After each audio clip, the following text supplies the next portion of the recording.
신문 이야기 돌직구쇼에 오신 여러분 반갑습니다. 저는 신문 읽어주는 남자 김진입니다. 박근혜 대통령이 청와대에서 퇴거해 삼성동 사저로 들어간 지 14시간이 넘었습니다.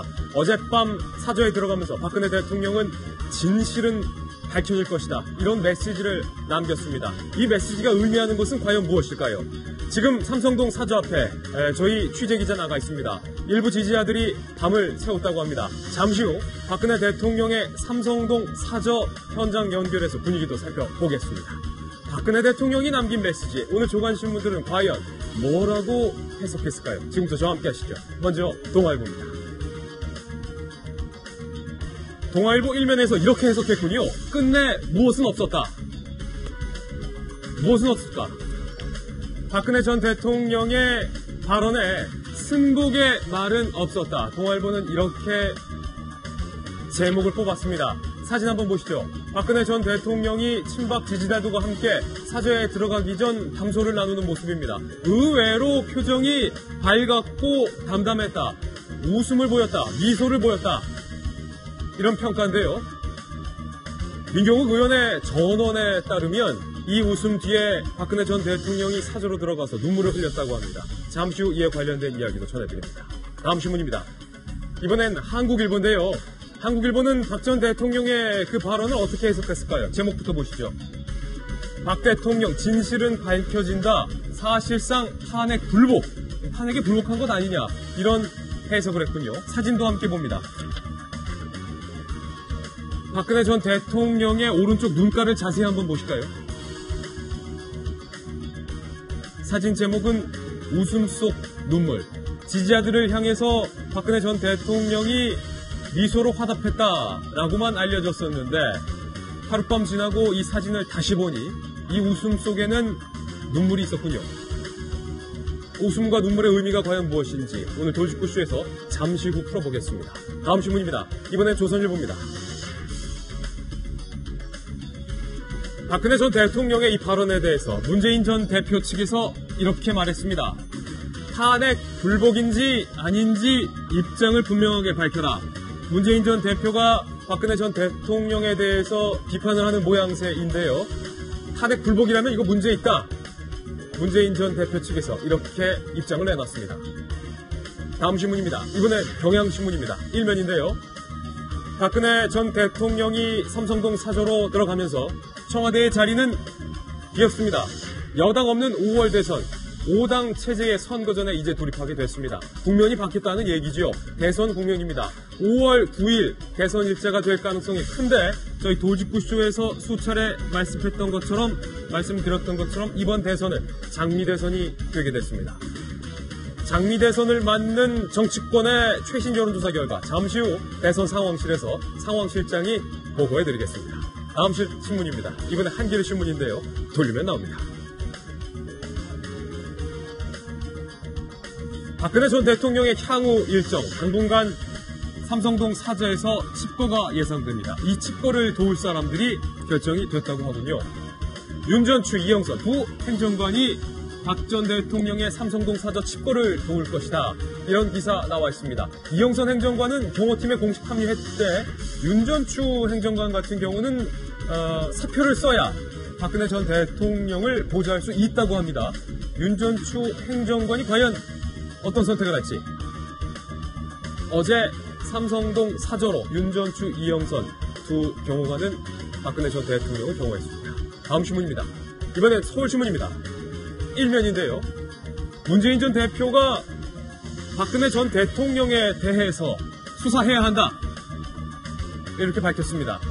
대선 전후로 수사 시점에 대한 논란이 일고 있는데, 문재인 전 대표 측은 대선 전에 바로 강경한 검찰 수사가 이어져야 된다라는 입장을 밝힌 셈입니다. 반면에 안희정 지사는 수사를 해야 하긴 하지만 법대로 해야 할 것이다 라고 밝혔을 뿐, 그 시점에 대해서는 말을 아꼈습니다. 다음 신문입니다. 이번엔 중앙일보인데요. 역시 돌리면 나옵니다. 박근혜 전 대통령의 진실이 밝혀질 것이다 라는 발언에 대해서 한국당을 뺀 4당은 충격적이다, 대단히 유감이다, 당 반응을 내놨습니다. 잠시 후 밤사이에 들어온 정당 반응 속보까지 저희 돌직구쇼에서 전해드리겠습니다. 박근혜 전 대통령이 삼성동 사저로 옮기고 하룻밤이 지났습니다. 박 전 대통령 과연 제대로 잠은 들 수 있었을지요? 사저에 들어가서 눈물을 흘렸다. 민경욱 전 대변인은 이렇게 밝혔는데 그 눈물의 의미는 과연 무엇일까요? 사저에서 맞는 첫날 아침 박근혜 전 대통령의 심경은 과연 무엇일지 오늘 돌직구쇼에서 집중적으로 보도해드리겠습니다. 여러분께서는 지금 고품격 뉴스토크 신문 이야기 돌직구쇼를 시청하고 계십니다.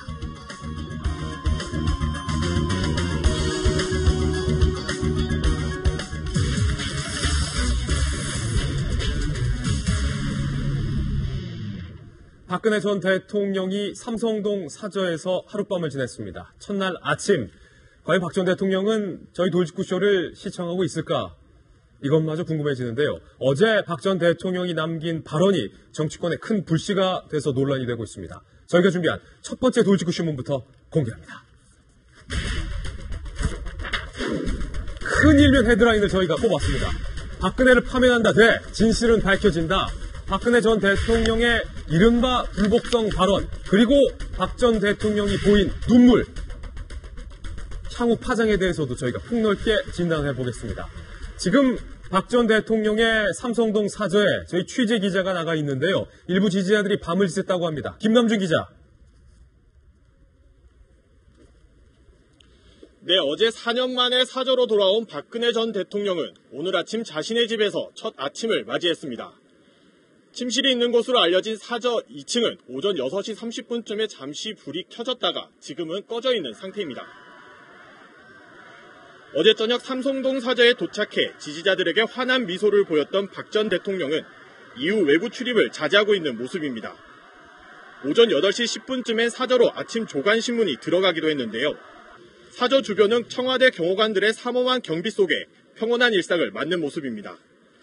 새벽에는 한 중년 남성이 사저에서 SUV 차량을 타고 빠져나갔지만 얼굴을 가려 누군지 확인되진 않았는데요.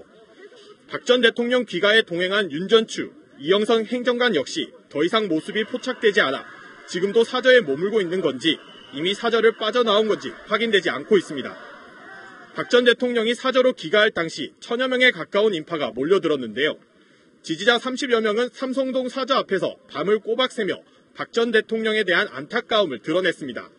하지만 일부 지지자들은 사저 앞을 점거한 채 방송사 취재 차량의 접근을 막으며 경찰과 대치하기도 했습니다.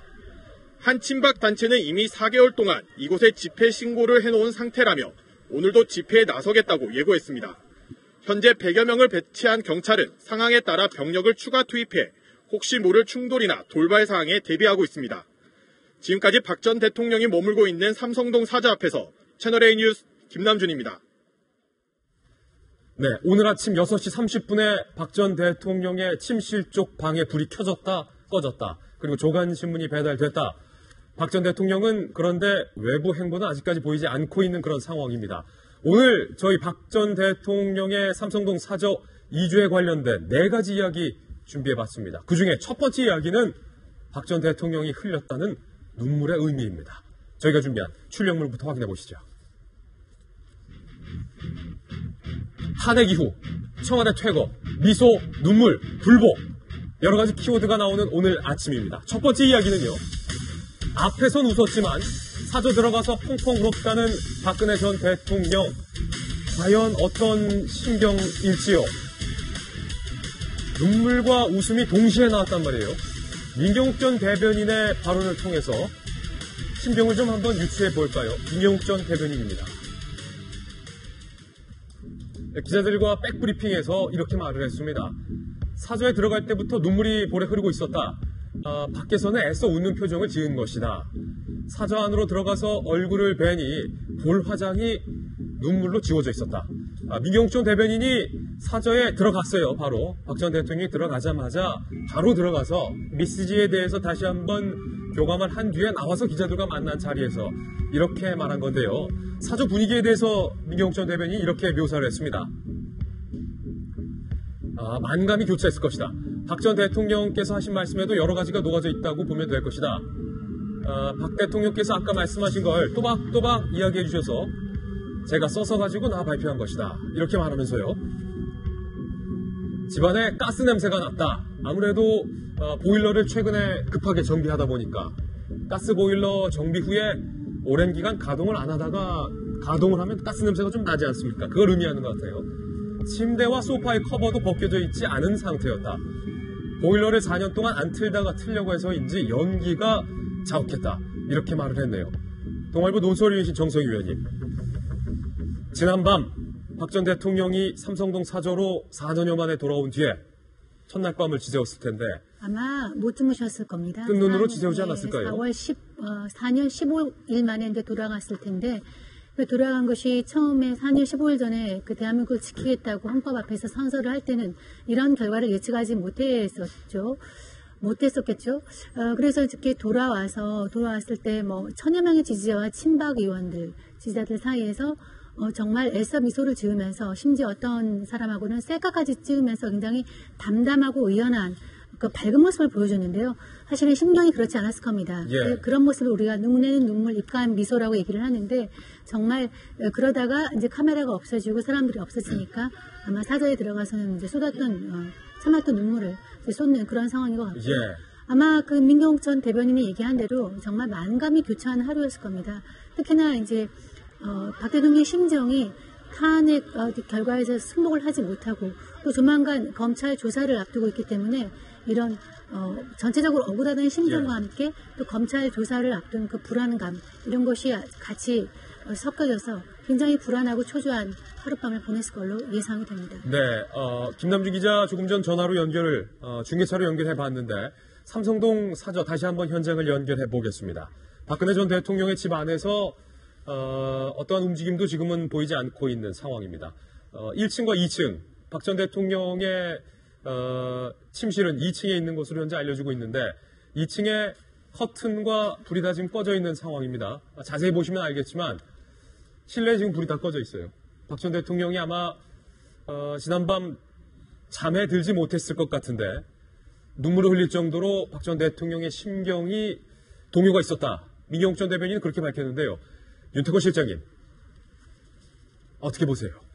눈물의 의미가 무엇일까요? 마음이 좋을 리가 있겠습니까? 여러 가지로 볼 때. 그리고 그런 것도 있었을 거예요. 막상 집 앞에 오니까 실감이 났을 거예요. 박 전 대통령. 예. 왜냐하면은 여러 보도가 나왔지 않습니까?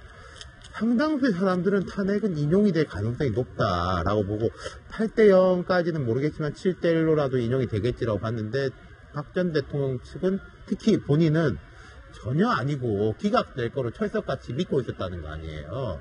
그러니까 참모들이 인용 시에 대해서도 조금 준비를 해야 될 것 같습니다. 이 준비라는 건 뭐 메시지의 문제라든지 해거의 문제라든지 그런 거였겠죠. 근데 거기에 대해 가지고 지켜보시죠 라고만 말을 해서 전혀 준비를 못했다는 겁니다. 그러면은 이제 청와대에서 TV로 금요일 오전 11시 21분에 발표가 나는 걸 봤겠죠. 근데 이제 이틀 동안 청와대에 머무르고 있으면서도 이게 좀 실감이 안 난 듯한 게 사실인가 아닌가 이런 좀 붕 떠 있는 느낌이 있었을 텐데 막상 집에 들어가서 특히 문을 열면서 들어가서는 완전히 이제 실감이 났을 거예요. 나는 이제 대통령이 아니구나. 나는 이제 대통령이 아니구나. 그렇죠. 소파 커버도 벗겨지지 않았다. 민경욱 전 대변인이 그렇게 말했는데 한 가지 흥미로운 점은 많게는 뭐 2,000명가량의 지지자들이 어제 삼성동 사저를 지켰고 그중에 일부가 밤을 함께 그곳에서 지새웠다. 그렇죠. 뭐 박근혜 대통령을 지지하는 사람들이 대거 이제 운집했던 거로 보이는데요. 박근혜 전 대통령 입장에서는 본인의 인생의 역정이 굉장히 롤러코스터 같지 않습니까? 아마 지난 1979년에 그날이 좀 생각나지 않았을까라는 생각이 저는 개인적으로 듭니다. 그때도 이제 11.26 사태 이후로 어찌 보면 청와대에서 살던 집에서 자의가 아닌 타의로 쫓겨나게 됐던 그 상황, 그리고 신당동 자택으로 가게 되는데 오랜 기간의 칩거 기간이 있었겠죠. 그러니까 말 그대로 박정희 대통령의 딸로서 살아왔던 명예와 그리고 퍼스트 레이디의 역할까지 했던 상황 속에서 어느 날 갑자기 자신의 신분이 변화됐던 그때의 기억들이 좀 떠오르지 않았을까 싶고요. 저는 개인적으로 봤을 때 박근혜 전 대통령이 가장 심적으로 좀 견디기 어려웠던 부분들은 옆에 있는 사람이랑 우리가 가장 어려운 일을 겪을 때는 누군가 소통을 해야 되는데 저는 그게 가족이라고 보거든요.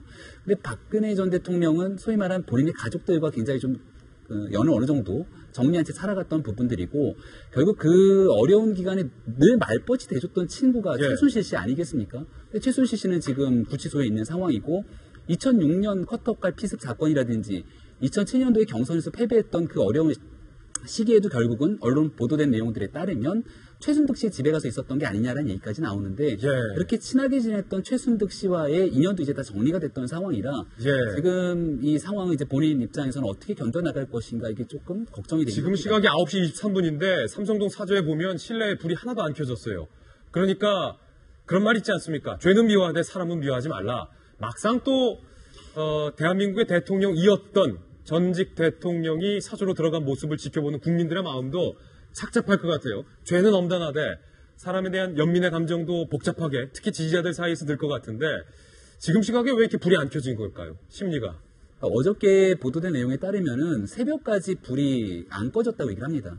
훤히 들여다보이는 곳이기 때문에 잠에 들었는지 안 들었는지는 뭐 불이 꺼지고 켜지는 상황을 보면 알 수 있겠지만 그리고 새벽에도 불이 켜졌다는 걸 보면은 어쨌든 불은 끄긴 껐지만 잠을 제대로 우리 정 의원님 얘기처럼 못 들었을 확률이 높다라고 보여지고요.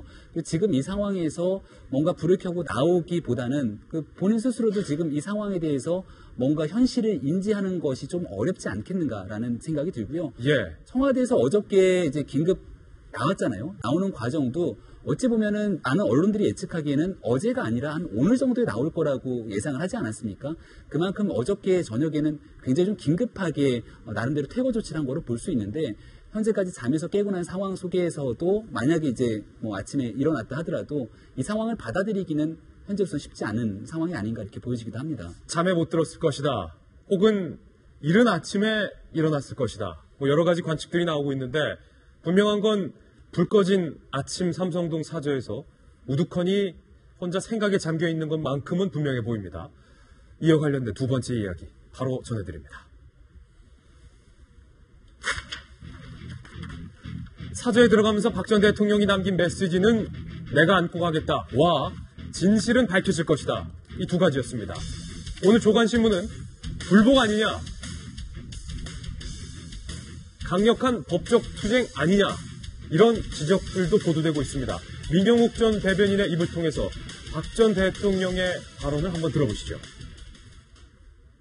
제게 주어졌던 대통령으로서의 소명을 끝까지 마무리하지 못해 죄송스럽게 생각합니다. 저를 믿고 성원해 주신 국민 여러분께 감사드립니다. 이 모든 결과에 대해서는 제가 안고 가겠습니다. 시간이 걸리겠지만 진실은 반드시 밝혀진다고 믿고 있습니다. 자, 박근혜 전 대통령이 헌재 결과에 승복한다고 합니까? 그런 말씀은 없으셨습니다. 진실이 밝혀진다는 게 어떤 의미입니까? 말씀 그대로 받아주시면 되겠습니다. 검찰 수사에는 응하실 계획이십니까? 그런 말씀 여쭤볼 기회가 없었습니다. 이 칼럼, 진실은 밝혀질 것이다. 이걸 어떻게 해석해야 됩니까? 이건 뭐 불복의 의미입니까? 뭡니까? 저는 그렇게 봅니다. 불복이다. 네, 헌법재판소에서 이정미 권한대항이 22분간 읽어내려간 내용에 대해서 승복할 수 없다, 인정할 수 없다라는 메시지를 뚜렷하게 밝힌 것으로 보고요.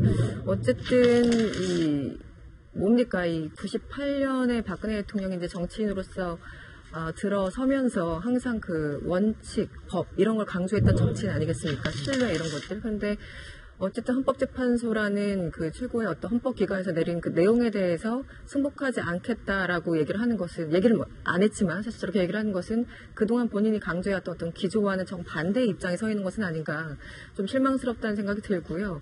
그럼 앞으로 어떻게 하겠다는 것인가? 결국 이제 남은 건 형사재판밖에 없는 거 아니겠습니까? 그러니까 형사재판을 통해서 거기서 싸워 나가면서 본인이 헌재에서 판단을 내렸던 것과 이제 다른 어떤 것을 검증해내겠다, 증명해내겠다라는 의지를 보이는 것을 보이는데요. 기본적으로 저는 헌재의 그 판결에 대해서 불복했다고 보고 있습니다. 여권 관계자에게 좀 물어봤습니다.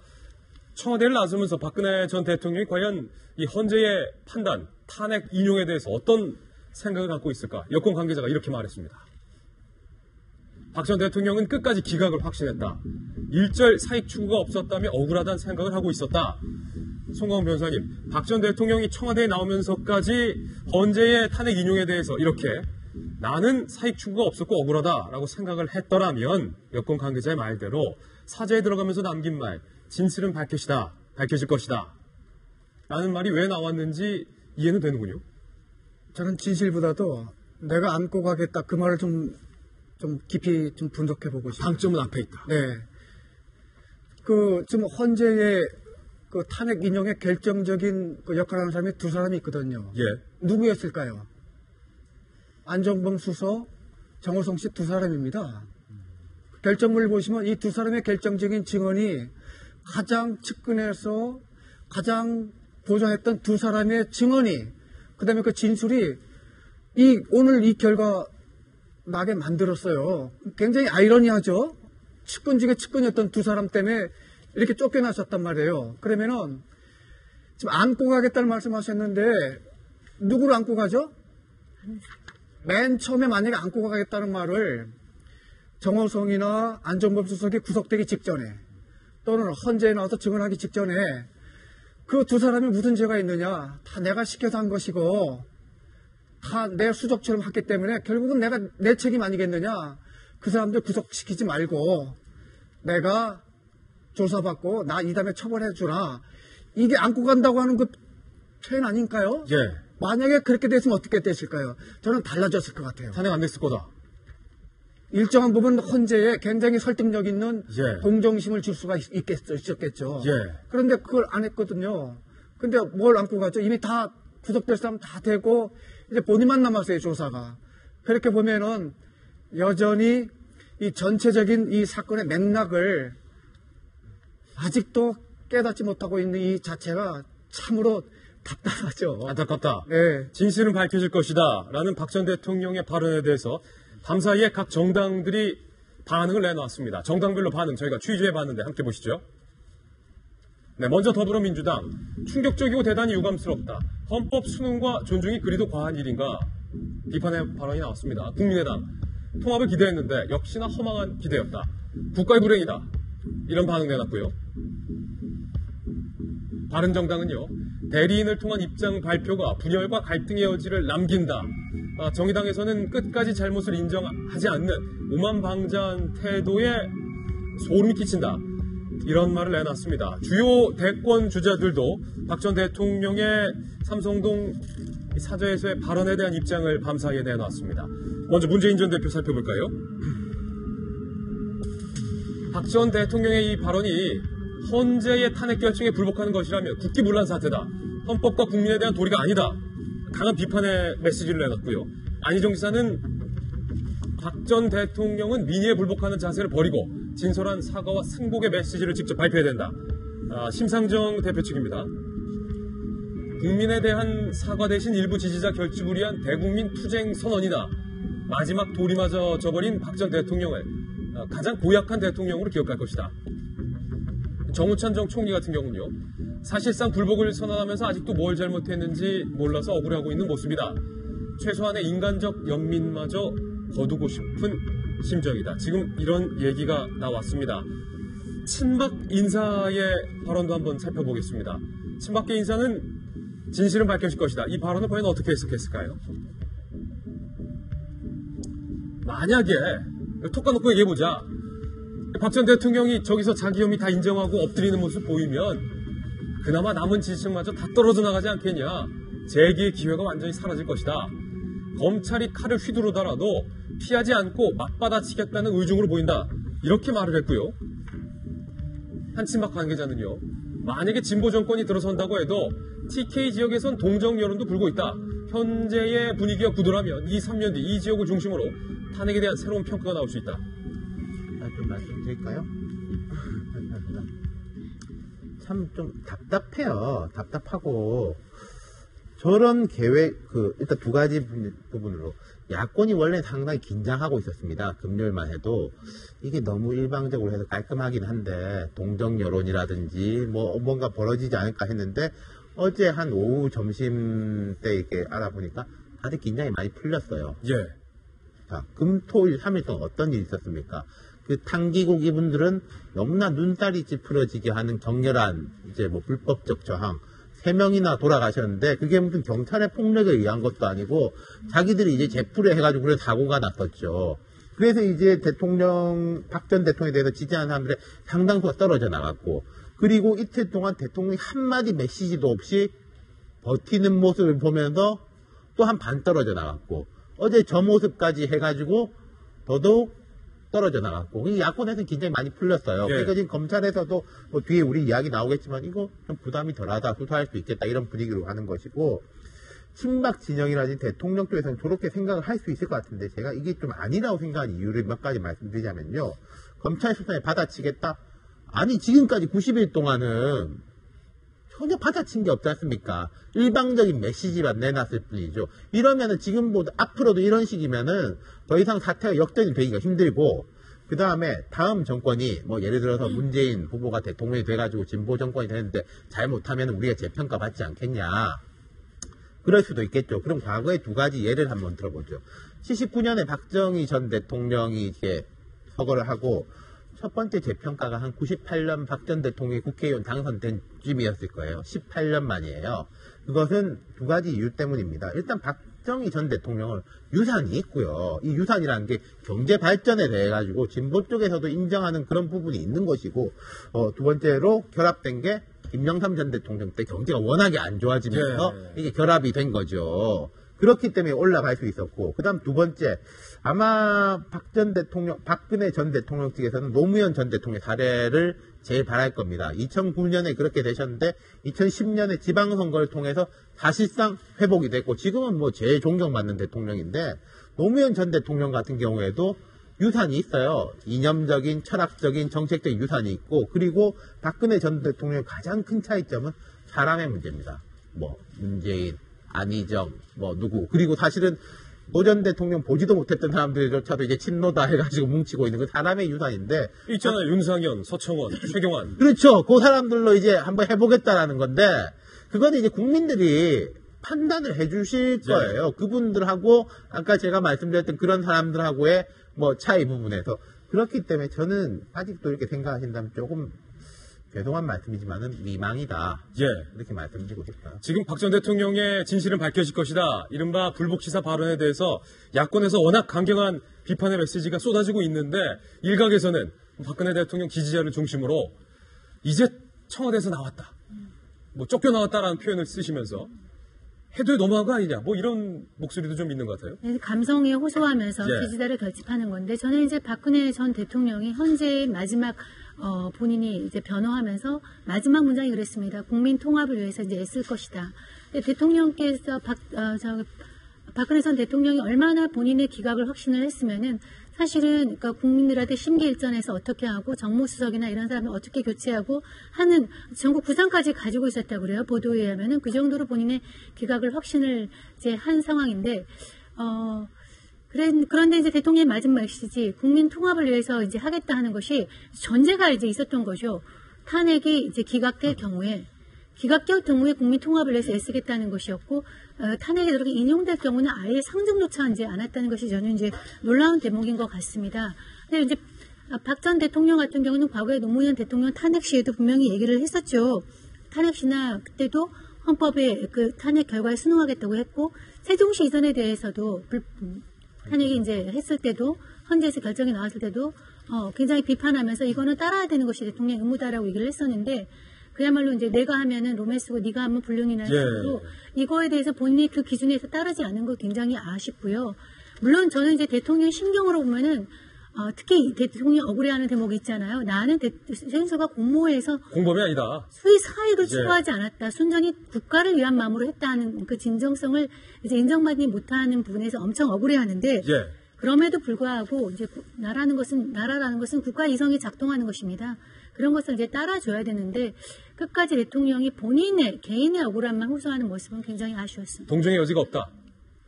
2004년도에 박근혜 당시 한나라당 대표가 노무현 전 대통령의 수도 이전이 대법원에서 위헌 판결이 난 직후에 한 발언을 저희가 찾아봤습니다.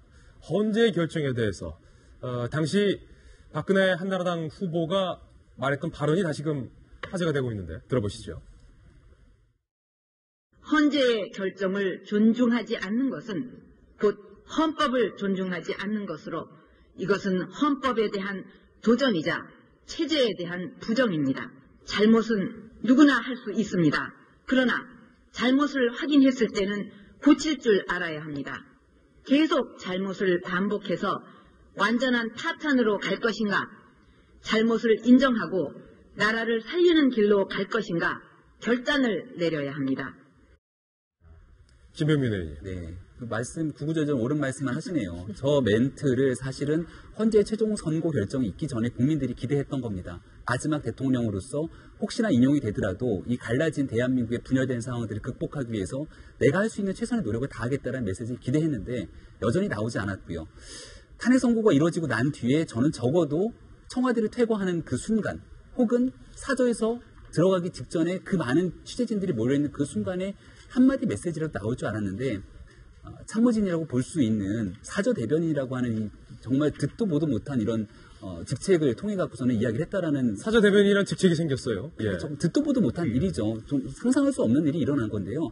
아직까지도 박근혜 전 대통령을 통한 목소리를 우리 아직 듣지 못했기 때문에 기회는 여전히 남아있다고 생각합니다. 그러니까 본인 스스로 진실은 언젠가 밝혀질 것이라고 얘기했던 부분에는 형사재판을 앞두고 있기 때문에 내가 갖고 있는 여지까지 많이 보도됐던 의혹들 중에서 일부 억울한 측면도 있을 거다. 그렇기 때문에 이것들에 대해서만큼은 의혹을 벗고 싶겠다라는 본인의 소망은 담겨있다고 생각합니다. 그거는 차치하고서라도 거기까지는 할 수 있다고 보는데 그렇다면 앞에 훨씬 더 많은 부분에는 헌재의 판단을 존중하고 저로 인해서 발생하고 있는 국가적 대혼란 상황을 어떻게든 막아내야겠다라고 하는 의지를 표명했었어야 정상이거든요. 예. 그 부분을 반드시 검찰, 이제는 남은 기회가 딱 한 번 더 있는 것 같아요. 만약에 검찰에서 이제 수사를 피할 수 없는 상황이라면 검찰의 포토라인 앞에 쓸 수밖에 없는 상황이 펼쳐지지 않겠습니까? 검찰의 포토라인 앞에 쓰는 그 마지막 장면이든 예. 어디든지 간에 박근혜 전 대통령은 국가를 이끌었던 원수의 입장에서 반드시 국민 대통합에 대한 메시지를 단 한 번만이라도 밝혀주기를 저는 간곡히 늦었지만 그래도 바랍니다. 저희 사저 앞에 채널A 기자를 포함해서 많은 취재진들이 항상 취재를 위해서 기다리고 있으니까 조만간 뭐 국민 통합에 대한 메시지가 나오지 않을까요? 네. 저녁밤이었으니. 그럴 가능성은 저는 예. 분명히 아직 남아있다고 생각하고요. 그럼에도 불구하고 그런 메시지를 보내지 않는다라면은 저는 결국은 본인을 생각하고 모이는 지지층들을 가지고 정치적인 불복을 선언한 뒤에 정치적인 재기를 노리는구나 이렇게밖에 볼 수가 없다라는 생각이 들기 때문에 이대로 진짜 말 그대로 보수를 분열시키고 박근혜 전 대통령과 함께 할 수 있는 든든한 지지층만 함께 모여라 이런 메시지로밖에 국민들을 받아들여지기 어려울 겁니다. 어제 박 전 대통령의 사저와 인근의 친박계 의원들이 총출동을 했습니다. 친박의 재결집이다. 어느 한 조간신문에서 오늘 그런 제목을 보도하기도 했는데요. 저희가 준비한 세 번째 이야기입니다. 사저에 동행한 윤전추, 이영선 두 사람 그리고 친박 의원들 삼성동 정치가 시작됐다라는 분석도 현재 나오고 있습니다. 박근혜 대통령과 어제 친박 의원들 간의 사저 앞에서의 대화 어제 생방송에는 그 내용이 전해지지 않았는데요. 밤사이 저희가 친박 의원들을 만나서 취재를 해봤습니다. 무슨 대화 나누셨습니까? 서청원 의원, 윤상은 의원, 최경환 의원 등등이 어제 박 전 대통령을 맞이했습니다. 그 자리에서 박근혜 전 대통령이 와주셔서 감사하다, 힘이 돼주셔서 감사하다 이런 얘기를 했다고 해요. 그러자 서청원 의원이 힘내시고 건강 잘 챙기시라. 다른 친박 의원들도 잘 모시지 못해서 이렇게 돼서 죄송하다. 친박 의원들 죄송해야죠. 이런 대화를 나눴다고 합니다. 윤상은 의원의 SNS에 이런 얘기가 올라왔는데요. 그동안 식사도 잠도 제대로 못하셨을 텐데 지친 마음을 달래고 편안한 밤을 보내시기 바란다. 진실은 밝혀질 것이다. 라는 대통령의 말씀에 저도 동의한다. 이런 얘기가 올라왔는데 이컬럼 윤전추, 이영선 두 사람이 어제 박 전 대통령의 삼성동 길을 함께했습니다. 네. 이영선 행정관이야 경호팀으로 최근 아예 합류를 했다니까 문제가 없을 것 같은데 윤전추 행정관 같은 경우는 공식적으로 아직 청와대 행정관 아닙니까? 그렇죠. 그러니까 사표를 사실상 써야 되는 거고 왜냐하면 대통령이 더 이상 대통령이 아니기 때문에 청와대 소속으로 자연인이자 민간인인 박 전 대통령을 이제 보좌하는 거는 문제가 생길 수 있는 것이겠죠. 그런데 참 앞서서 말씀했지만 박 대통령 주변에 있었던 사람은 가족들도 아니고 최 씨 일가 혹은 문고리 3인방 아니었겠습니까? 근데 이제 문고리 3인방의 일부는 구속이 되고 일부는 사실상 잠적 상태고 최 씨도 구속돼 있고 그러니까 그 자리를 대체한 사람들이 지금 윤전추, 이영선 이런 사람들 같아요. 참 인력풀이 적구나라는 생각도 들고 한편으로는 윤전추 행정관 같은 경우는 그 청와대에 조인한 게 그렇게 오래되지 않았는데 어떻게 보면은 이제 운명 공동체처럼 같이 가버리는 건 아닌가라는 그건 이제 본인의 철저한 판단이고 계산이 돼야 되겠죠. 그래서 지금 윤전추 행정관, 이영세 행정관 무슨 생각을 할까? 어떤 자신의 처지에 대해서 굉장히 비관을 하고 있을까? 아니면 박근혜 대통령에 대한 끝까지 의리를 지키겠다고 생각을 정말 마음을 다지고 있을까? 참 인간적으로 고뇌가 굉장히 심할 거라고 생각을 합니다. 근데 어쨌든 지금 대통령으로서의 예우는 이제 탄핵됨으로써 박탈됐지만 경비와 경호는 제공되는 거 아니겠습니까? 그것이 어떤 그 전직 대통령의 보호도 있지만 전직 대통령이 갖고 있는 여러 가지 그 국가 기밀 같은 것을 보호하는 그런 차원에서 또 경호를 하는 겁니다. 그래서 기본적으로 이제 거기 남성 비서하고 뭐 경호실에서 또 해서 한 5명 정도 들어갔다고 하는데요. 글쎄요, 앞으로 윤전추, 이영석 얼마나 오랫동안 버틸 수 있을지 그건 좀 지켜봐야 될 것 같습니다. 정호성 전 비서관 같은 경우도 수사를 받으면서 내가 끝까지 박근혜 대통령이 모실 거다 나가면 뭐 이렇게 밝혔다고. 제가 이거 짧게 말씀드리고 싶은 게요. 이것은 이러면 안 됩니다. 이영선 전 행정관 경호요원이죠. 이분이 지금 피의자로서 증거인멸이라든지 이런 부분에 대해서 수사를 받고 있는 사람인데 박근혜 전 대통령을 옆에서 모시게 하면 안 돼요.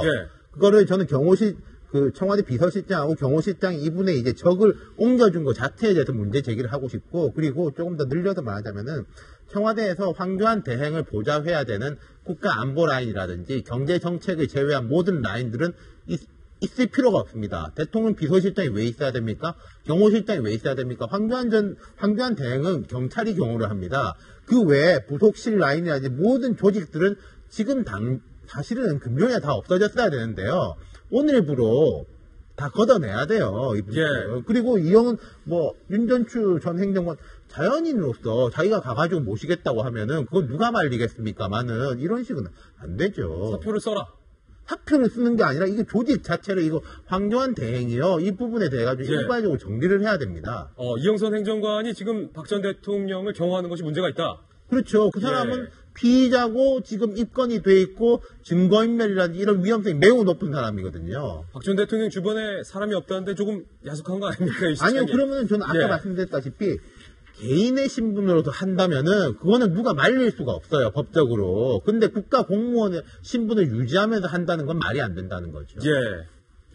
사실 저는 이거에 대해서 야박하다는 생각이 들지 모르겠지만 지금 말한 대로 대통령 경호실과 비서실은 사실 지금 존재의 가치가 없거든요. 그러니까 어떻게 정리를 하든지 정리를 하는 게 맞고, 이 보도에 따르면 이제 황교안 권한대행한테 사표를 이제 내게 되면 수리를 하게 되는데 수리하는 게 맞고요.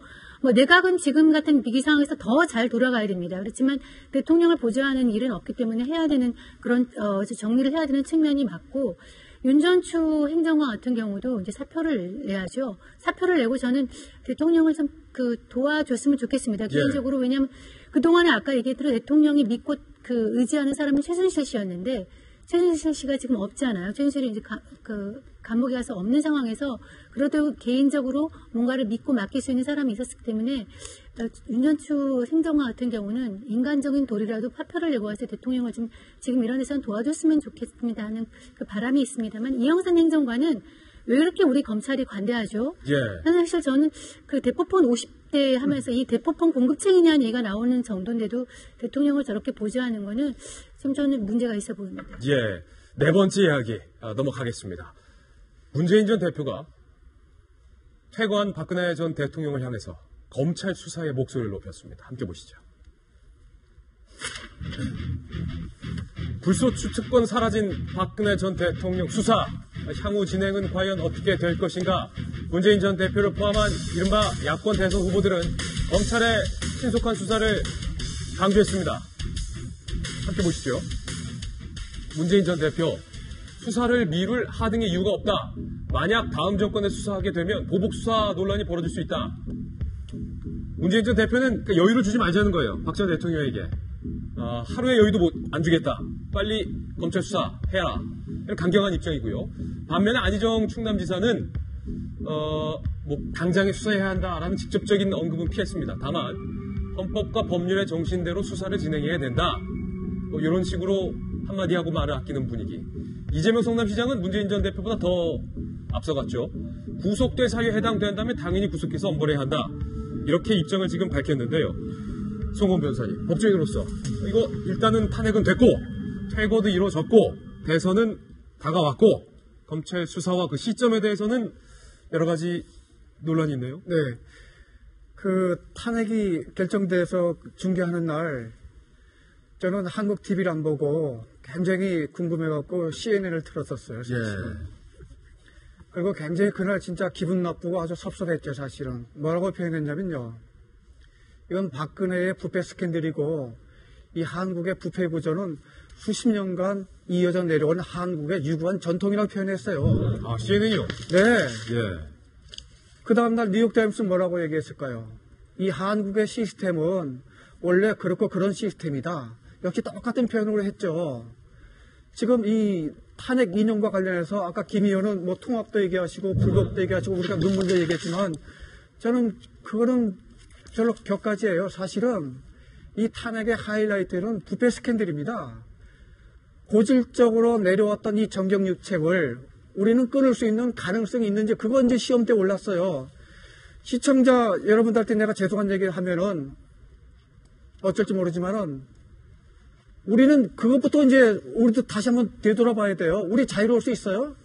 이렇게 나라 좁고 인연 강조하고 네트워크 강조하고 동문회 강조하고 그 정작 자기가 위기일 때는 언제든지 부패에 기웃거리는 게 우리의 혹시 문화는 아닐까요? 예. 나는 그 근본적인 생각까지 하죠. 그렇게 보면 일단은 정경유착이 재벌과 권력 있는 사람들과의 문제라 갖고 이 문제 터졌지만 길게 넓게 보면은 한국의 전통적인 우리 문화가 사실은 그 익숙해졌던 거 아닐까요? 나는 그 공감대가 지금부터 한 달 내내 그거 예. 우리 고민해야 된다고 저는 생각을 해요. 예. 그렇게 보면은 검찰이 오늘부터 당장 첫째 출국 금지하고요. 예. 두 번째 청와대에 압수수색 하고요. 세 번째 한 수일 정도에 소환 통보해야 돼요. 예. 네, 그거에 대해서 대선과 관련해서 일정 고민할 필요 없고요. 원칙대로 하시면 됩니다. 제가 보기에는 한 달 이내에 교도소 가셔야 되죠. 예. 그러면 진실은 끝까지 밝혀야 된다는 그 결기가 그때도 갈 수 있을까요? 나는 못 갈 것 같아요. 안 그래도 검찰한테 물어봤어요. 법조계 관계자한테도 질문했는데 이런 말 하더군요. 이번 주 안에 청와대 압수수색과 출국 금지 얘기까지 나왔습니다. 함께 보시죠. 박 전 대통령은 이미 피의자 신분이고 몰래 외국으로 나가기도 어렵다. 출국 금지는 박 전 대통령에 대한 검찰의 수사 의지를 엿볼 수 있다는 점에서 의미가 있다. 검찰에게 물어보니까요. 이번 주 안으로 청와대 압수수색을 검토하고 있다. 이렇게 지금 얘기가 나오고 있습니다. 김병민 의원님, 이번 주 안에 청와대 압수수색하고 박 전 대통령에 대해서 출국 금지까지 내린다. 이거 어떻게 봐야 됩니까? 일부 대선 주자들 중에는요. 대선 이후에 검찰 수사에도 늦지 않다. 뭐 이런 얘기도 나오고. 저는 검찰이 굉장히 좀 조심스럽게 접근해야 된다고 생각하고요. 일단 변호사님 의견에 동의할 수 없는 거 한 가지만 말씀해 드리면 네. 헌재의 판단은 굉장히 존중해야 되고 정말 결정적인 명문이었습니다만은 이게 부패 스캔들의 근거에서 박근혜 대통령이 파면된 것이 아닙니다. 예. 그러니까 부패 스캔들이 근원이 아니라 국민이 위임한 권력을 어떻게 박근혜 대통령이 지속적으로 남용해 왔으며 앞으로도 헌법 수호의 의지가 없다라는 측면 때문에 사실상 박근혜 대통령이 파면된 것이지 헌재 재판관들의 판단 속에서 뇌물죄는 일단 언급하지 않았어요. 예, 빠졌어요. 기본적으로. 그러니까 여러 가지 논란이 되는 측면들을 다 뺐던 이유 중에 하나는 결국은 대통합의 고리 속에서 사회적인 갈등을 줄이고자 하는 헌재 재판관들의 의지를 엿볼 수 있었다. 저는 이렇게 생각하고요. 검찰이 법과 원칙에 따라서 신속하게 수사하는 건 당연합니다. 청와대 압수수색 저는 결정적으로 찬성하는 이유 중에 하나가 지난번에 특검이 얘기를 했었죠. 우병우 전 수석이 구속영장이 기각됐던 이유 중에 청와대 압수수색을 하지 못했던 이유들도 언급을 했던 것처럼 이제는 박근혜 전 대통령이 없는 상황 속에서 성역 없이 청와대에 대한 압수수색이 이루어져서 필요한 자료가 있다면 전산자료 등등에 대한 확보가 반드시 필요하다고 생각합니다. 근데 이제 출국 금지와 같은 그리고 구속수사와 같은 부분들은 말 그대로 범죄를 저질렀다고 보는 사람이 도주의 우려, 증거인멸의 우려 등이 있을 경우에 하나의 부분으로 볼 수 있는데 박근혜 전 대통령이 사실상 지금 이 상황에서 해외로 망명을 가겠습니까? 예. 아니면 뭐 도주를 하겠습니까? 그런 상황 속에서 오히려 잔인하다. 지지층을 결집시키면서 예. 정치적 보복 수사라고 하는 부분들로 사회를 극단으로 분열시킬 수 있는 행동이 있다라면은 대통령 선거를 앞두고 이런 부분들은 자제할 필요가 있다라는 겁니다. 예. 그러니까 법과 원칙에 따라서 만약에 말씀하셨던 것처럼 검찰 특별수사본부로 소환해서 조사하는 부분도 어쩔 수 없는 거죠. 굉장히 객관적으로 차분하게 조사를 진행해야 된다고 보고요. 여기에 대해서 아주 만약의 경우에 뇌물죄와 같은 경우는 이걸 입증하기가 쉽지 않은 상황일 건데 이러한 부분들을 굉장히 급격하게 들어갔다가 마지막에 이 부분이 이재용 부회장도 무죄 판결이 되게 되고 박근혜 전 대통령도 무죄가 되게 되면은 앞서 박 전 대통령이 얘기했던 것처럼 진실은 언젠가 드러나게 될 것이라는 거에 사실상 면죄부를 깔아주는 행위가 될 수도 있는 거거든요.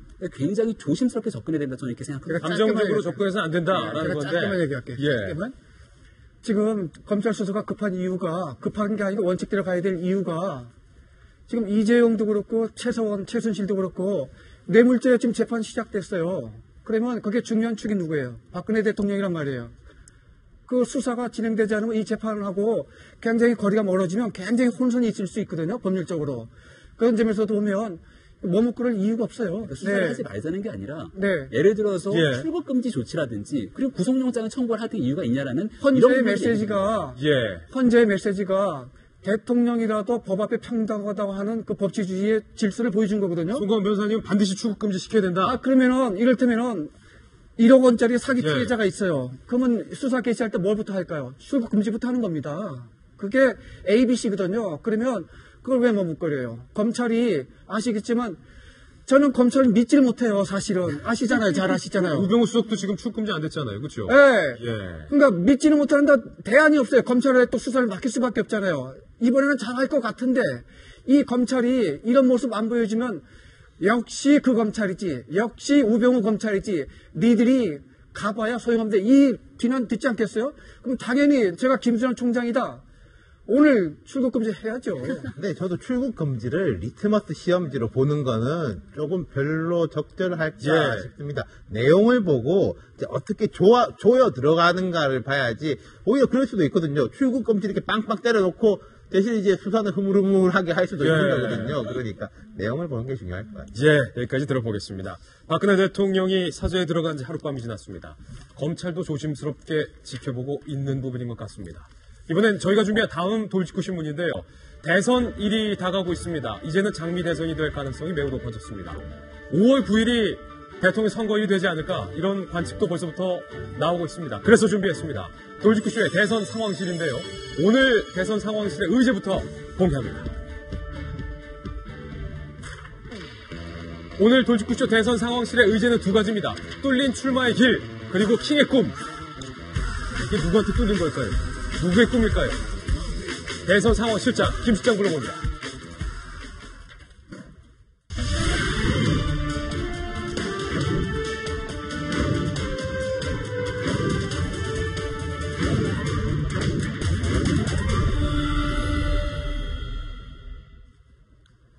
네, 전국에 계신 5천만 국민 여러분 그리고 해외 동포 여러분 안녕하십니까? 대선 상황 실장 김 실장입니다.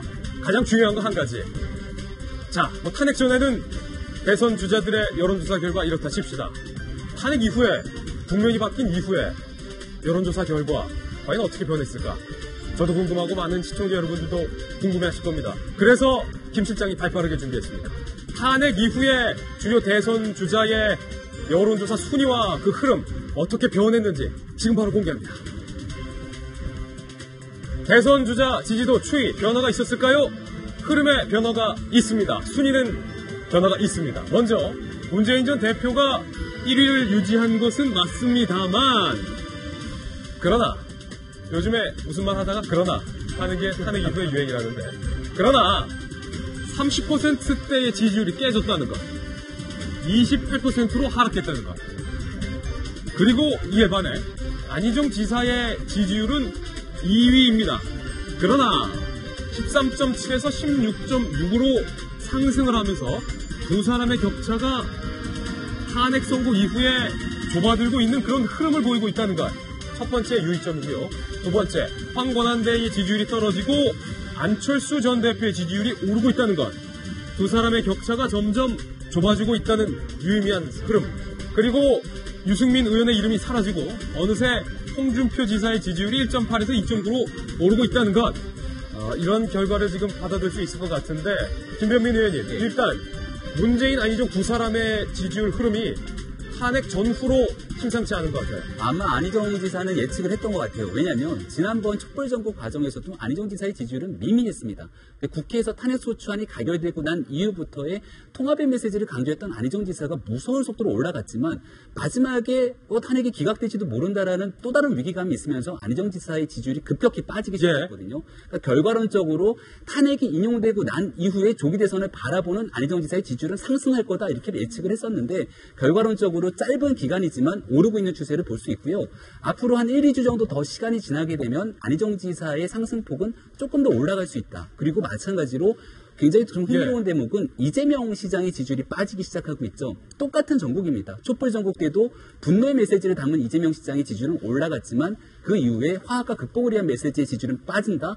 마지막 하나가 황교안 대행에 대한 지지율이 급격하게 빠지는 걸 볼 수 있었는데요. 이제 아마 머지않은 시일 내에 황교안 권한대행이 출마 여부를 밝히겠지만 박근혜 대통령 전원 만장일치 판결로서 결국은 인용된 상황 속에서 출마는 어렵지 않나 이렇게 보여집니다. 자, 탄핵 이후에 여론조사 결과의 변화가 보인다는 건 상당히 의미가 있는 건데 수많은 국민들은 이제 탄핵 전의 상황과 탄핵 후의 국민에 대해서 다르게 받아들이고 있다라는 의미가 반영이 된 것인데 이 칼럼 안희정 지사의 지지율을 이렇게 전망하셨어요. 선의 발언 이후에 이분이 잘 견디면 오를 것이고 못 견디면 떨어질 것이다. 근데 떨어지다 오르는 건 그때 옵션이 없었는데 어떻게 된 겁니까? 좀 더 보충 설명을 해드리죠. 일단 안희정 지사가 10%가 넘은 게, 그러니까 그전에 1% 때는 사실상 사람들이 별 관심 안 두잖아요. 근데 10%를 넘은 게 반기문 전 총장이 빠지고 난 2월 1일 이후부터 10%대로 올랐습니다. 그러면서 무서운 속도로 오르다가 한 3주차 때 벌써 20%를 넘었었죠. 그런데 이제 지난달 19일 날 선의 발언 이후에 쭉 빠지는 그런 모습을 보였고, 그래서 그때 그 말씀을 드렸죠. 더 빠질지 좀 지켜보자 했더니 그거는 약 먹으면 몸이 낫고 의사 처방이나 비슷한 얘기다. 이런 얘기 하셨는데. 누구나 할 수 있는 얘기다. 네, 누구나 할 수 있는 얘기다. 맞습니다. 근데 안희정 지사가 다시 반등할 수 있는 거는 저는 이유는 있다고 봅니다. 왜냐하면 어느 정도 선의 발언 이후에 좀 수습 국면인 것도 있고 가장 결정적으로는 저는 문재인 후보의 그 숫자에 대해서 조금 회의적이다는 말씀을 여러 번 드렸었잖아요. 일단 소위 말하는 매직 넘버라고 하는 40%를 넘어서야지만 소위 말하는 대세론을 꾹 구가할 수 있는 것인데. 근데 다시 20%대로 주저앉았어요. 예, 심지어 탄핵 국면에서도 문재인 전 대표는 30% 중반에서 많이 올라가봤자 후반 정도였습니다. 그런데 당 지지율은 40%를 넘었어요. 그렇기 때문에 당 지지율을 못 따라가고 있다는 거 하나. 또 하나는 이제 그런 게 있겠죠.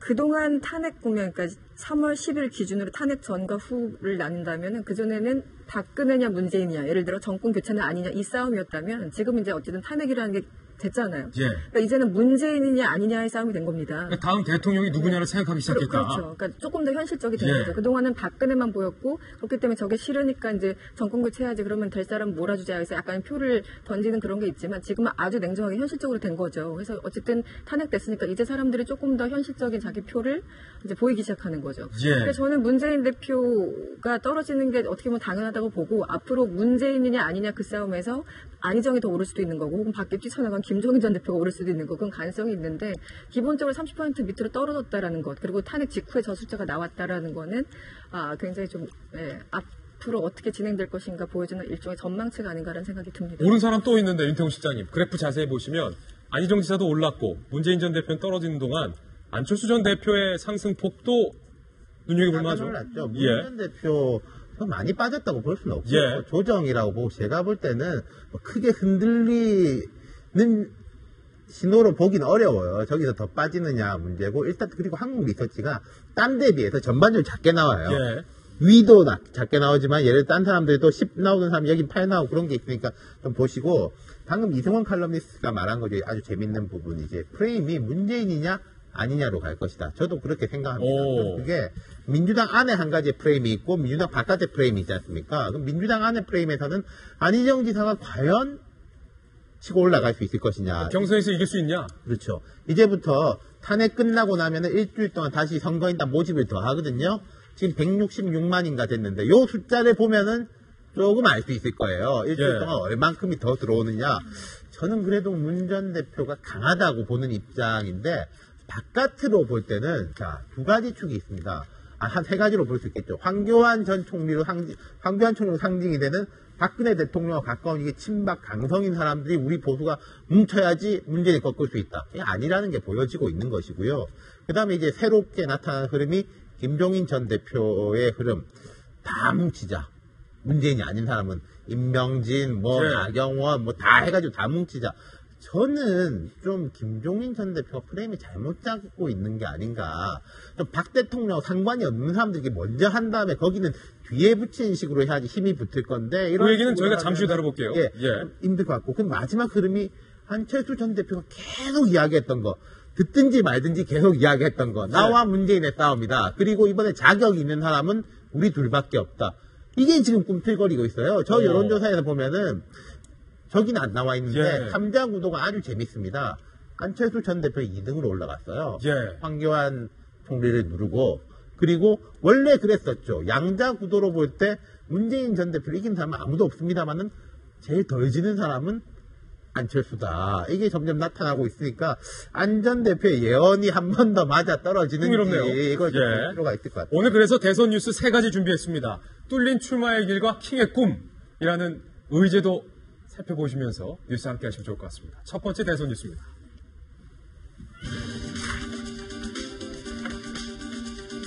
손혜원 의원은 대선 주자가 아닙니다만 이른바 문재인 캠프에서 손혜원 의원의 발언이 논란이 되고 있습니다. 결국 홍보부본부장직을 사퇴했습니다. 본부장 아니었군요. 부본부장직이었군요. 뭐라고 말했길래 논란이 되고 있는지 발언부터 한번 살펴보시죠. 이 팟캐스트 함부로 하면 안 돼요. 손혜원 의원이 정청래 전 의원과 함께 팟캐스트를 하다가 이런 얘기가 나왔어요. 먼저 정청래 전 의원이 노무현 전 대통령이 진짜 고도로 치밀하게 계산된 승부사다. 말을 정교하게 계산해서 툭툭 던진다. 그러니까 노무현 전 대통령에 대한 칭찬의 발언을 정청래 전 의원이 무심코 했는데 손혜원 의원이 거기다 대고 마지막으로 떠나실 때의 그거 스스로 목숨을 끊은 것 그것도 계산될 것이다. 계산했으면 그러면 어떻게 됐던 건가? 라고 발언을 한 겁니다.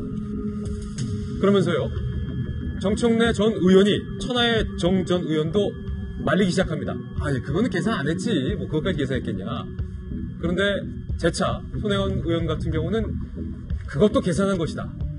내가 이렇게 떠날 때 여기서 모든 일이 끝날 거라고 말했고 실제 끝나지 않았냐. 수사나 이런 것들은 스스로 목숨을 끊은 것도 계산된 것이다. 이런 발언을 해서 엄청나게 논란이 되자 결국 손혜원 의원이 부본부장직을 사퇴하면서 공개 사과까지 했어요. 제 무지의 소치다. 팟캐스트 출연 자제하겠다. 김병민 의원님. 그러니까 손혜원 의원이요 굉장히 능력 있는 사람입니다. 그러니까 민주당 더불어민주당이라고 하는 브랜드를 만들기도 하고 그러니까 홍보본부장으로서 굉장히 탁월한 능력들을 발휘했던 사람이기도 한데 양날의 검인 것 같아요. 이거 위험한 발언 아닙니까? 죽음이 정치적으로 계산된 거다. 그러니까 이게 어찌 보면 노무현 전 대통령에 대한 저 같은 발언이요 손혜원 부본부장이 아니라 여권의 한 인사가 팟캐스트에서 이와 같은 발언을 쓴 상황이 어떻게 됐을까요? 정말 말도 안 되는 상황으로 이어졌을 거거든요.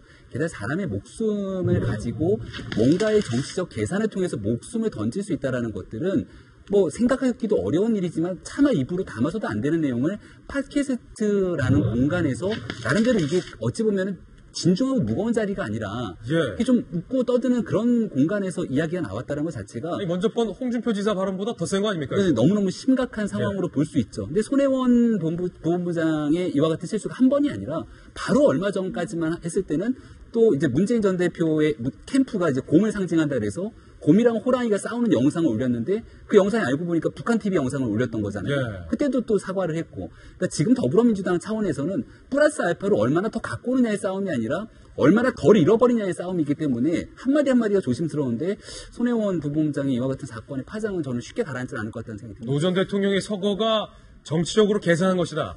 저는 손혜원 지금 문 캠프에 문재인 홍보 부본부장 사퇴했지만 저분을 보면은 우선은 그 늦바람이 무섭다는 생각을 해요. 늦바람이 무섭다. 예, 보통 이렇게 더불어민주당 우리가 이제 친문 패권을 얘기를 할 때 386의 운동권 출신들이 들어가서 옛날의 시대적인 어떤 시대의식을 가지고 갇혀서 지금까지 확산되지 못하는 것을 늘 비판하지 않습니까?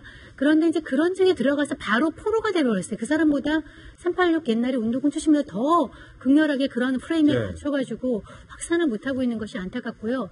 근데 더불어민주당의 문 닫으면 역사 공부를 하셔야죠.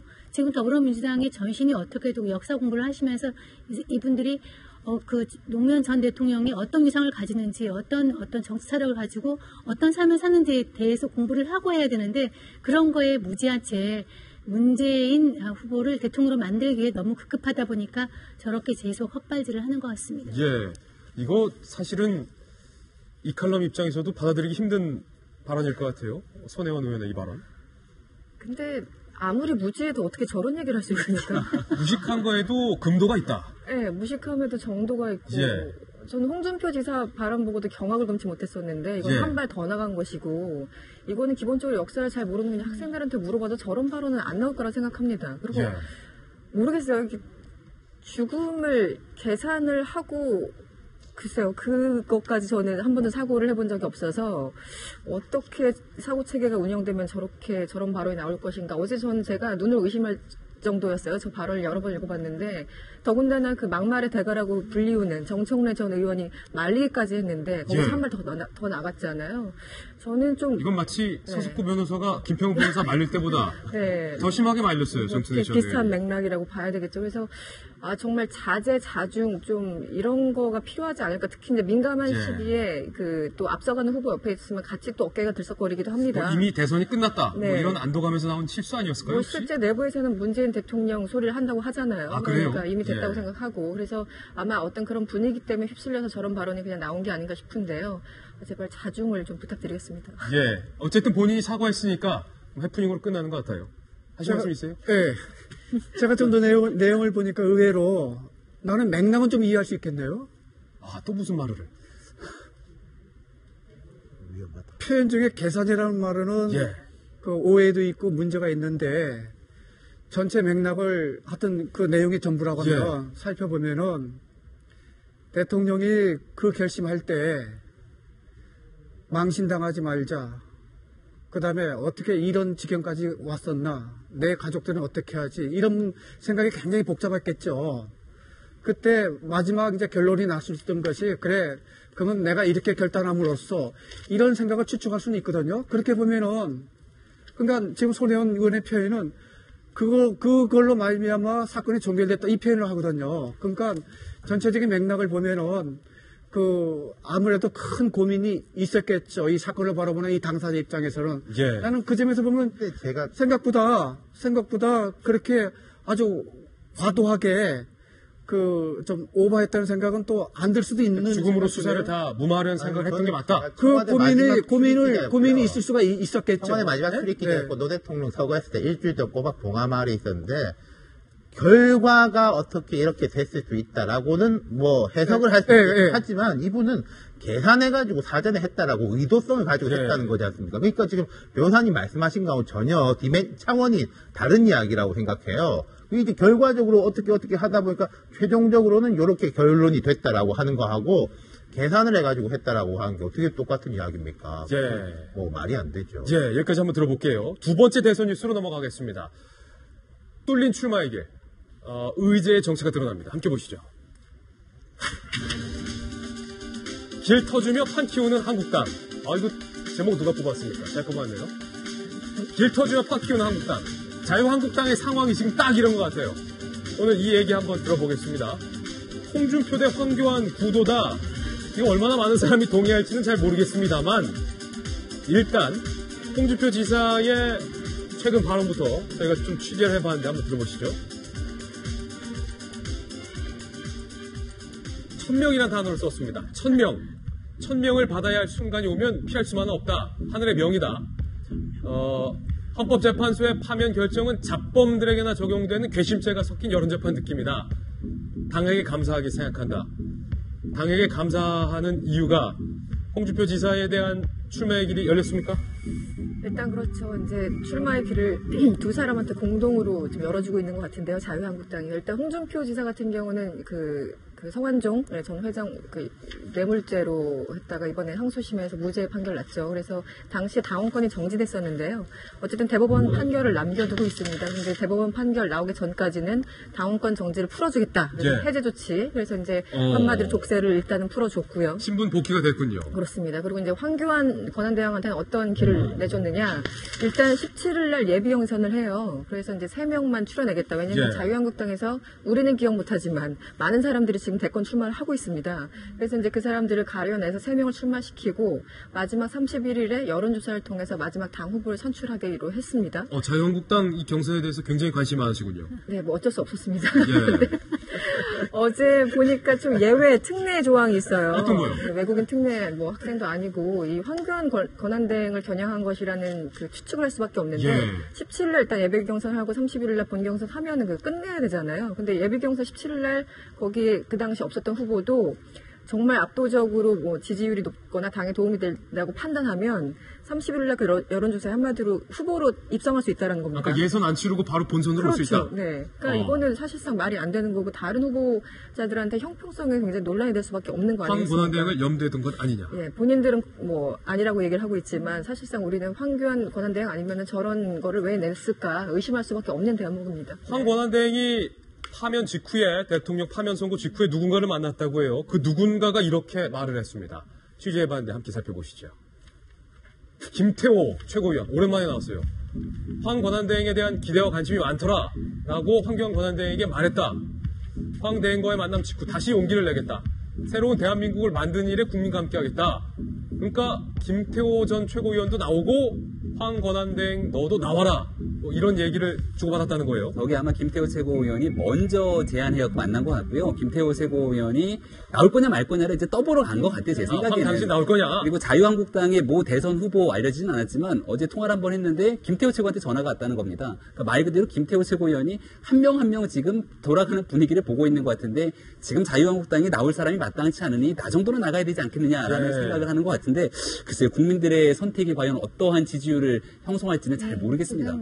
사실 여당도 아니죠. 대통령을 잃어버렸으니까 그런 정당에서 지금 후보를 또 만들지 못하는 정당인데 사실 출마자들은 엄청 많습니다. 3명으로 좁혀져야 되지만 뭐 김진 중앙일보 전 운소리원부터 시작해서 뭐 정우택, 원유철, 이인재 뭐 지금 그 홍준표 그다음에 김태호 씨 최고까지 다 지금 출마를 하게 되는데요. 심지어 뭐 저는 이런 댓글도 봤어요. 어저께 대통령 탄핵에 다 필요 없다. 김평우 변호사를 출마시켜야 된다라는 얘기까지 있습니다. 사실 이게 자유한국당의 지금 어려운 처지를 말해주는 것인데요. 저는 우리가 지금 얘기했지만 지금 국민들의 전체적인 프레임은 정권 교체를 바라고 넘어가 있습니다. 저는 황교안 대통령이 이런 의미에서 출마하지 않을 거라고 생각하고요. 왜냐하면 이 8대0 현재 그 판결의 어떤 심각성 이런 거를 그 법조인 출신은 그 지금 황교안 권한대행을 너무나 잘 이해하고 있기 때문에 이런 상황에서 아까 문을 열었다고 하더라도 출마할 것 같지는 않은데 여기에서 후보를 내봤자 그 이정현 의원이 말했나요? 지지율 합쳐야 10%도 안 된다고? 지지율 합쳐야 지금 현재로서는 5%도 안 되는데 이거 되겠습니까? 사실은 이 어려운 처지를 말해주는 것 같습니다. 그래도 저기 보수층 입장에서는 무당파 응답률도 상당히 높게 나오고 있기 때문에 정권 교체라는 단어는 조금 자중을 하셔서 조심스럽게 해주시면 감사하겠습니다. 세 번째 대선 뉴스인데요. 바로 이 부분을 내가 한번 앞장서 보겠다. 김종인 전 대표에 관한 뉴스입니다. 함께 보시죠. 문 대세론에 맞선 김종인의 대망론, 빅텐트 피고 문 저지 김종인 대표 측의 이야기부터 한번 들어보겠습니다. 킹메이커는 안 한다고 내가 돌직구쇼 김진애커 만나서 수도 없이 얘기하지 않았냐. 상황이 여의치 않아서 내가 나가는 걸 결심해야 하는 상황이 오면 내가 알아서 발표할 것이다. 출마 시점에 관련해서 지금 진행되는 걸 보면 이달 안에 드러날 수도 있다. 이렇게 말을 했습니다. 그리고 KBS와 연합뉴스의 차기 대선 지지율에 김종인 전 대표까지 포함이 됐습니다. 1.2%. 지금 이렇게 나왔어요. 제가 이제 김 전 대표를 되게 좋아하고 아주 이제 영민하고 현명하신 분이라고 인정하는데 지금은 조금 아닌 것 같아요. 한 세 가지 점에서 짚어보자면은 메이커가 아니라 내가 대선으로 나갈 테니까 개헌을 하자라고 하면은 본인이 생각하실 때는 지금 제대로 할 사람이 없다. 상황이 여의치 않다. 그래서 내가 승부하는 정신으로 나가야겠다라고 생각하시겠지만은 사람들이 볼 때는 안 그렇게 생각합니다. 하고 싶어서 나오는 거라고 생각하죠. 그러니까 파괴력이 떨어질 수밖에 없고, 두 번째로는 김 전 대표의 제일 큰 명분 두 가지가 경제 민주화하고 이제 뭐 패권은 안 되니까 좀 나눠가지고 분권으로 가야 된다는 거였잖아요. 경제 민주화 싹 사라졌어요. 자, 문재인 안 된다밖에 안 남아 있어요. 그러면은 아주 협소하게 되는 겁니다. 그리고 세 번째로는 좀 민심과 함께 움직이는 모습을 보여야 되는데, 스타일이, 자, 요 며칠 보면은 호텔에서 70대 정객들, 혹은 뭐, 나경원 의원, 이런 분들이 이제 호텔에서 만나고 회동하고, 이건 너무나 고전적이라고나 할까요? 좀 낡았다고나 할까요? 이게 지금 대선에서 어울리는 그림이 아니에요. 제가 생각할 때는 김 전 대표께서는 지금 이 대선의 역동성과 그 민심이 움직이는 이 프레임에 올라타려고 하시는 게 아니라 뭔가 좀 판을 짜가지고 하는 걸로 자꾸 느껴지거든요. 그러면은 이게 민심이 잘 와닿기 어려울 겁니다. 김병민 의원 표정 보니까 반박하고 싶어서 자꾸 꿀떡꿀떡하는데 반론. 저는 판을 짜는 게 맞다고 생각해요. 그리고 지금까지 나왔던 것처럼 여태까지 5년 단임제 대통령제로 김종인 전 대표가 출마할 확률은 0이라고 봅니다. 그렇기 때문에 지금 이번 박근혜 대통령을 파면 선고했던 그 결정적인 이유 중에 하나는 권력을 독점하고 있던 과거의 대통령제로부터 벗어나자는 이유 아닙니까? 김종인 전 대표 입장에서는 당연히 개헌을 위해서 판을 짜야 될 것이고요. 김종인 전 대표가 아무것도 안 하고선 뒤에 숨어갖고서는 킹메이커 역할을 한들 똑같이 누군가가 대통령이 되고 나서 그때 가서 하겠다는 약속 안 지키는 거잖아요. 그래서 그 약속을 지켜내기 위해서 권력을 분점하기 위한 섀도우 캐비넷 예비내각을 어떻게 구성할 것인지에 대한 면면을 형성하기 위해서 저는 뛰어들었다 이렇게 생각을 하는데 것도 의미 있다. 거기에 대한 판을 이제 어떻게 짤지가 김종인 전 대표가 얘기하는 순교의 의미일 건지 아니면 진짜 윤 시장님이 걱정하는 것처럼 본인이 혹시나 욕심 때문인 건지는 조금 지나 보면 드러나지 않을까 싶습니다. 이 칼럼 그 냄새 나요? 장미 냄새. 나지 않습니까? 아직은 좀, 네. 장미 냄새가 제 코엔 벌써 느껴지는 것 같습니다.